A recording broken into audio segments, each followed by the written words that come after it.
Lawyers of Reddit, what was the best gotcha moment you ever experienced? I acted for a plumber who ripped up a tile floor to replace a pipe. He installed new tile on top but warned the owners not to walk on it for 48 hours. He emphasized not to let their kids or their dogs walk on it either. They walked on it but alleged the defects were caused by improper install. We had an expert do a report which confirmed that it was consistent with proper installation but people walking on it too soon. Crazy homeowner still went to trial on it. In their evidence disclosure they included a series of pictures. One of the pictures had in the foreground a tile that was tilted upwards. The background very clearly showed a dog's paw pressing down on the other end of the tile. That wasn't so much an I got them situation as they got themselves. Old boss of mine went through something similar. Machined a part for this guy, coating vendor took forever and a day to apply the coating required, overnighted it back. Was on the verge of being late when it was delivered. Boss tells the guy to give the part 4 or 5 days for said coating to cure before install, because while it was solid enough to not put fingerprints in, it was still soft. This was an email with the coating vendor CC'd. This was on a Monday. Wednesday rolls around, dude calls up having a conniption about the coating failing and has gonna get his money back in court yada yada. Boss says duck you, sue me. They go to court. Guy's first mistake was suing for the cost of the entire part plus coating, which was like $2,500. This makes no sense because the part itself was fine and made completely to the print. Coating was junk. This dumb motherfucker presents pictures with dates of the part. Coating failed, mounted to the mating part the same day. My boss had emailed him and said wait a few days. Boss had printout of said email, which was sent 5 hours before UPS gave notification of the part being delivered. Judge tossed it, boss brought back ice cream. Was a good day. I had client whose $60K car was ruined by a shop that put in the wrong oil. We couldn't prove it at first. The engine blew up, oil leaked out and evidence was lost. I subpoenaed their bank records, figured out they bought their oil from Costco. Called Costco and got their prices for the last 2 years. I then worked out the amounts they were spending, did some backhand math, and showed based on the values it was impossible they had ever bought the right oil. They settled in full immediately. You gotta admit, it is the most satisfying thing when the opposition caves in immediately when you prove what they are saying is impossible. Told this story a few years back, but everything old is new again. My brother is a divorce attorney. His most memorable case, he was representing a guy in a divorce custody battle who was accused of horrific child abuse. Very graphic, very detailed depositions from the young kids against daddy. Things look grim. Then my brother notices the deposition transcript, done by social workers under oath, contains a question at the end from one of the kids: did I hit my marks? My brother had previously tried to make it as an actor in Hollywood right out of high school, failing miserably, and decided to go into law, an altogether different form of acting. He wonders how little kids know about acting jargon. Subpoenas the wife's personal checking account during discovery. Sure enough, acting lessons. Deposes an extremely sketchy acting coach, and panicked coach quickly coughs up DVDs of practice interrogations with the kids, hours of coaching the kids on exactly what imaginary things to say about daddy. He says it was his one and only Perry Mason moment in 20 plus years of practice, and dad got sole custody of the kids. Holy shit, fake accusations of serious crimes make my blood boil. The wife could have put her ex in prison for years over something he didn't do. Edit, blood, not mood. Imagine being wrongfully imprisoned for the crime of molesting your own children. I can't even imagine the amount of rage. And probably tortured in prison for that. And the accuser getting the kids and you having a record forever. Had a client accused of leading the cops on a high-speed chase. The cop on the stand estimated he was going 90 miles per hour, but never actually clocked him. Then the cop identified where the chase started with me, and where it ended. It lasted about 2 miles.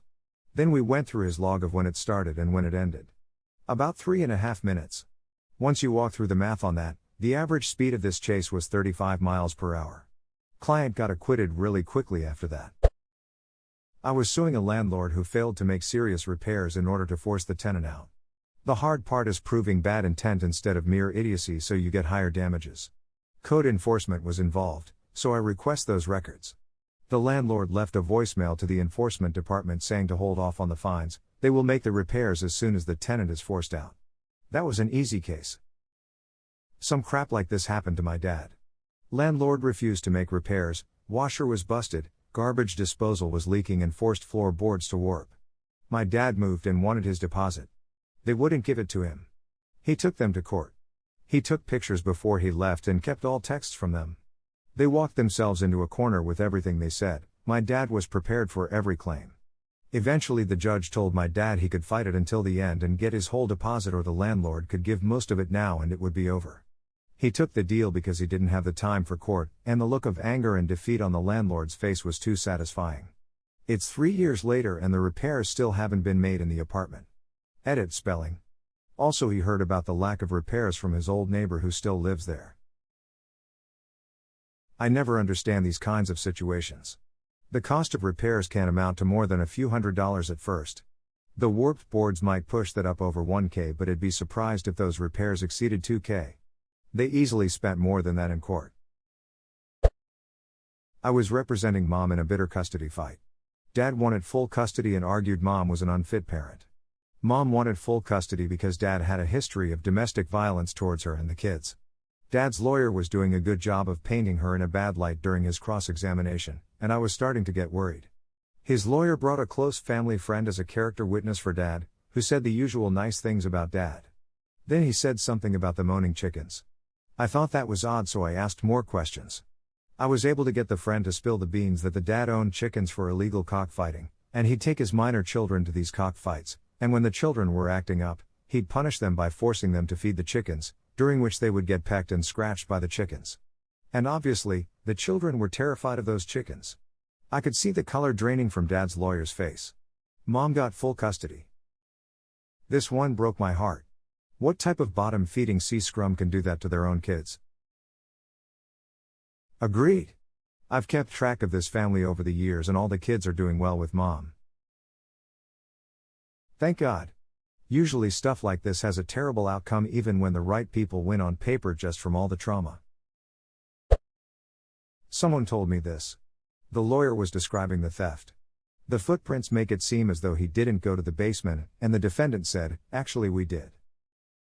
I think it was a Judge Judy clip where the woman is listing a number of items stolen from her by an ex-boyfriend. Jewelry, credit cards, electronics, and a certain amount of money. There wasn't $X cash in there, immediately followed by that side judges do when people are that dumb done. U2.B for anyone interested. My favorite thing about that clip is that it takes the audience a moment longer than Judge Judy to realize what just happened.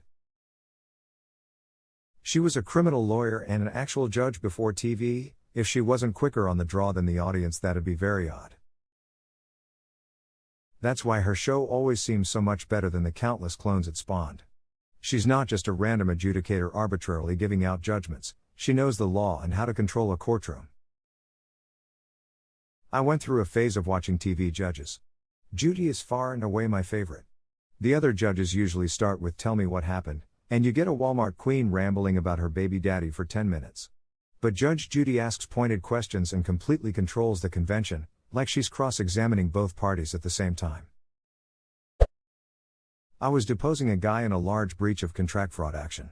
I asked him if he'd ever been convicted of a crime. He said no. Later in the dep I asked him the question again and there was no objection and he answered no.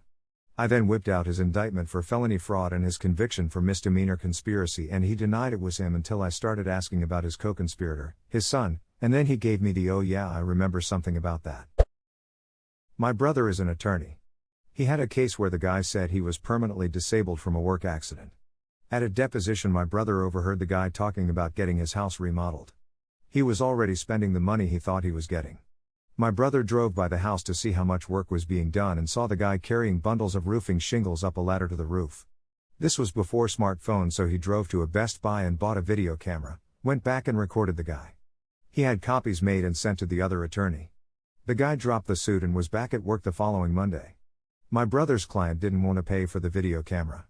He saved them thousands of dollars. They eventually paid, but he still gets a little peeved when he talks about it. Just out of curiosity, wouldn't the guy get charged for lying or whatever?